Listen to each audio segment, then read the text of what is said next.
Allergy, asthma തുടങ്ങി ത്വക്ക് രോഗങ്ങളായ കരപ്പൻ മുതൽ സോറിയാസിസ് എന്നിവയിൽ ഏതെങ്കിലും അസുഖത്താൽ ബുദ്ധിമുട്ടുന്നവരാണോ നിങ്ങളെങ്കിൽ ഡോക്ടർ സ്മിത രഘുനന്ദനന്റെ നേതൃത്വത്തിലുള്ള വിദഗ്ധ ഡോക്ടർമാരുടെ സേവനം മിംസ് ഹോമിയോ ക്ലിനിക് വടക്കാഞ്ചേരി ബ്രാഞ്ചിൽ ലഭ്യമാണ്. Skin and allergy homeopathic super speciality clinic, Chalippadam road, Vadakkanchery. Phone 8137973856.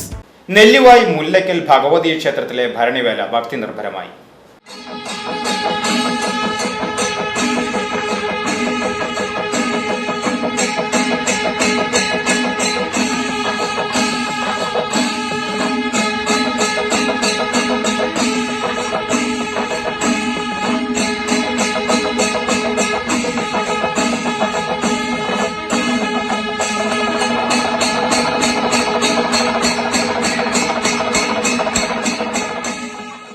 ഭരണിവേലയുടെ പ്രധാന പങ്കാളികളായ നെല്ലുവായ് ദേശം, മുരിങ്ങത്തേരി വിഭാഗം, മുണ്ടങ്കോട് ദേശം എന്നിവരുടെ എഴുന്നള്ളിപ്പുകൾ ആചാരാനുഷ്ഠാനങ്ങളോടെ നടന്നു. നെല്ലുവായ് ദേശം രാവിലെ 8:30 പാണാട്ടുകാവിൽ നിന്നും നാദസ്വരത്തോടുകൂടി ശ്രീ ധന്വന്തരി ക്ഷേത്രത്തിലേക്ക് എഴുന്നള്ളിപ്പ് നടന്നു. തുടർന്ന് ഉച്ചയ്ക്ക് ശ്രീ ധന്വന്തരി ക്ഷേത്രത്തിൽ നിന്നും പഞ്ചവാദ്യത്തോടുകൂടി മുല്ലയ്ക്കൽ ഭഗവതി ക്ഷേത്രത്തിൽ എത്തിച്ചേർന്നു. മുരിങ്ങത്തേരി വിഭാഗം രാവിലെ 8 തൂമ്പിൽ ശ്രീ സുബ്രഹ്മണ്യസ്വാമി ക്ഷേത്രത്തിൽ നിന്നും മേളത്തോടുകൂടി പറ എഴുന്നള്ളിപ്പ് പയ്യന്നൂർ മലക്കിലിറക്കി.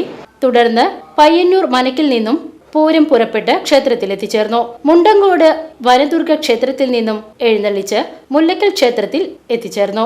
വൈകിട്ട് മേളത്തിന്റെ അകമ്പടിയോടെ 11 ഗജവീരന്മാരെ അണിനിരത്തി കൂട്ടിയെഴുന്നള്ളിപ്പ് നടന്നു.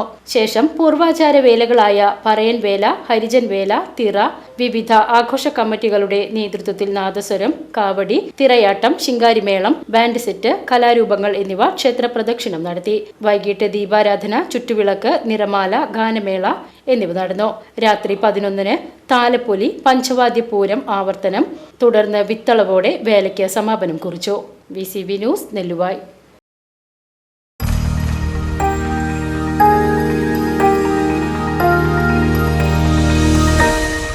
You are watching VCV News.